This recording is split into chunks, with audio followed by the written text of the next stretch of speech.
Okay, sir. So, what can you say about e-voting in Nigeria? Do you think e-voting in Nigeria can actually come to stay? Do you think it can be done and be inducted in Nigeria, sir? I think we are not ready for e-voting. Yes, that would have been the best way to improve on anything election in Nigeria. So, you think Nigeria is not ready for e-voting? I don't think so. So do you think Nigerians are actually ready for e-voting in Nigeria, sir? Oh my God, certainly Nigerians are ready. But what they are afraid of is that you understand now, so that there will not be any way of any rigging or any maneuver or any changing of any systems and all that.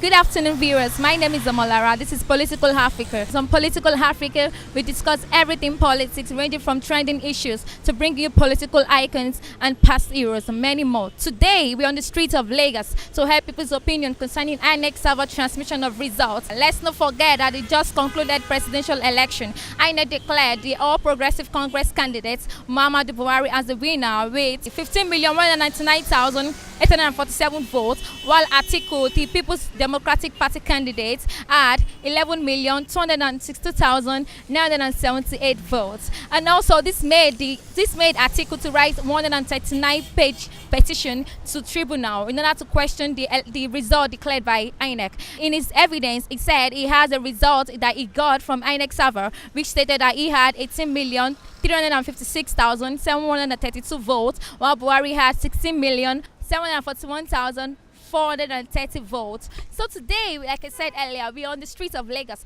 to hear people's opinion about what they think concerning INEC server transmission of results. So join me, let's hear what people have to say.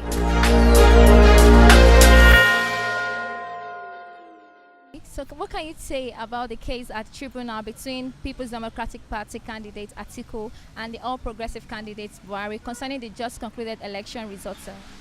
Actually, I don't know why we are like this in this country. When you look at advanced society, I can't remember any of the opponents of Donald Trump taking him to tribunal. You know, I think once we've actually concluded the election, we should all move on. And of course, if you think you are popular enough, you can of course come after 4 years and still test yourself again and see if the masses will actually accept you. Then I think it's just a waste of time going to tribunal.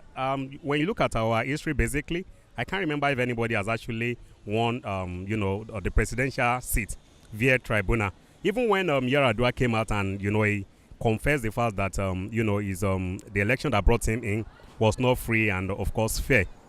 He still Buhari still lost that tribunal that particular year.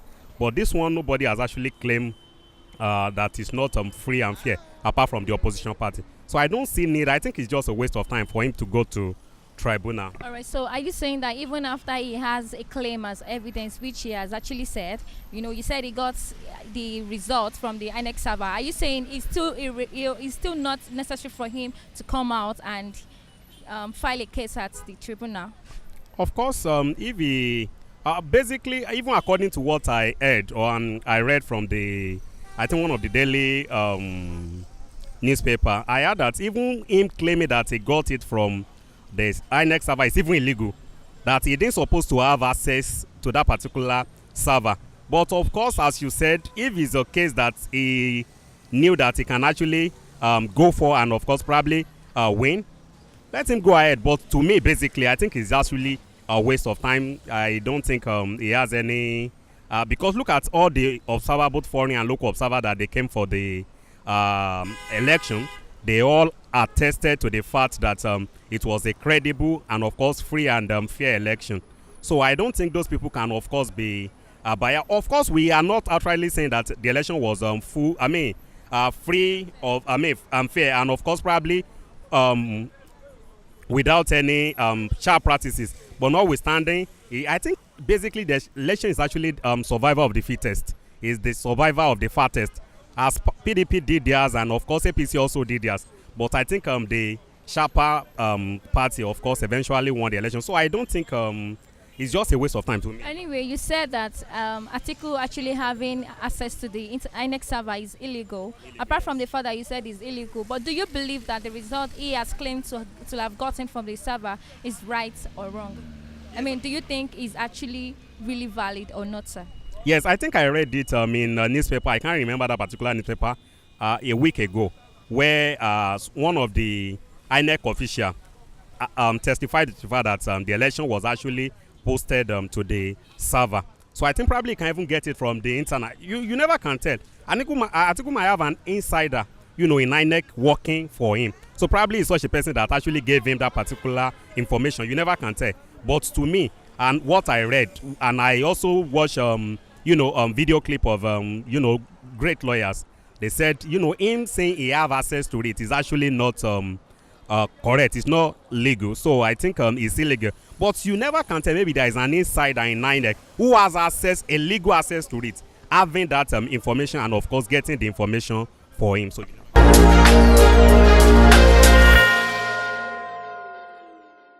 Well, it's very unfortunate that Atiku have already lost at the poll, and I am very much confident and sure that he will still lose at the court, because I don't see any evidence he has.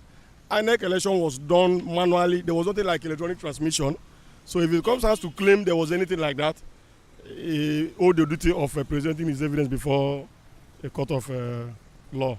INEC made it clear before the election. If you listen to Mahmoud Bello, Yakub, during one of the interaction I had with one of the media houses, he made it very clear that there was no law backing anything like electoral electronic voting in Nigeria. And as a result, they did something like an experiment at the period before the election.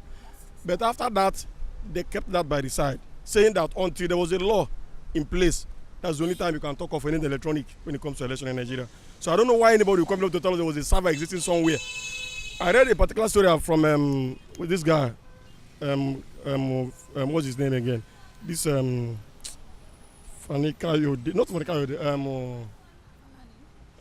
guy that speaks for the media, this is for Buhari.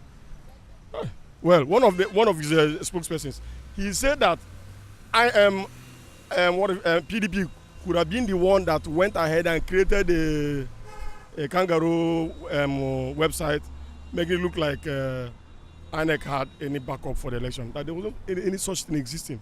So I know very much these things are just creation of the opposition party. Well, everybody has the right to go and contest any issue he feels not well treated when it happens. So I so much believe that Atiku has the right to go to court like he did. But the truth remains that whoever has followed what happened all this while will know that Atiku has no case. Because he's not winning anything. He's not getting out of anything.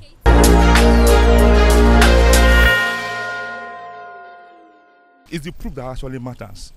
He has come to say that he had gained access to the server and he has gotten what he wanted to defend himself in the courts.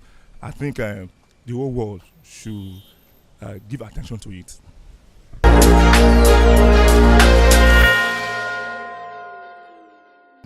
Okay, sir. So do you think that the Atiku's claim, he said he has gotten the result from INEC server, do you think this claim could be true, sir?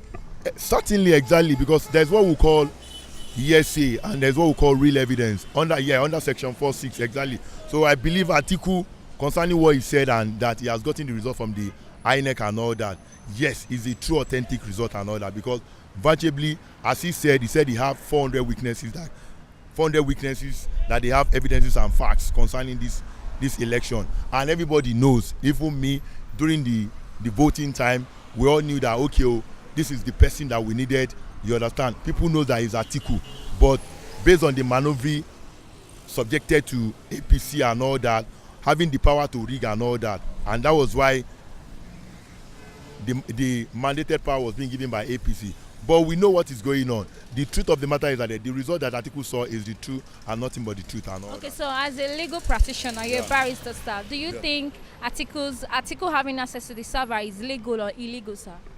Certainly now, Atiku having an access to the server, because under section 35, there's a freedom of association, there's a freedom of movement. Nobody have every right whatsoever to stampede anybody. You understand now? As a group, as a presidential candidate, certainly have the right over the server, because it ought to be an open ballot, because there's a need for them to know, you understand, how the voting is going on. If there's any rig, any maneuver, any manipulation and all that. He have every right whatsoever. You understand? There is every right for him because he need to secure his vote. He need to secure his mandate because of rigging and all that. So that's just it. So he have every right.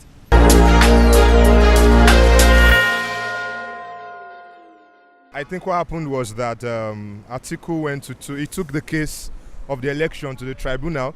He said he's not okay with what came out. He said he's the winner, and that's what I think about it. But for me, my take on that is that I think, to be very blunt, sorry, APC rigged, PDP rigged. So one was a senior rigger. So it's the senior rigger that won. That's the truth. I'm sorry, but it's the truth. We all know.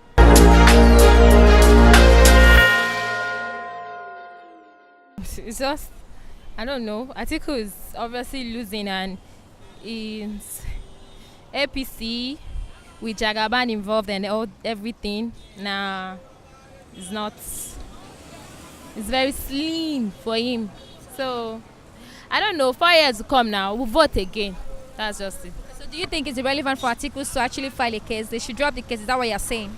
Before, nothing in Nigeria about case or damn, they will just keep adjourning 4 years, 2 years. FCM. That's what I feel.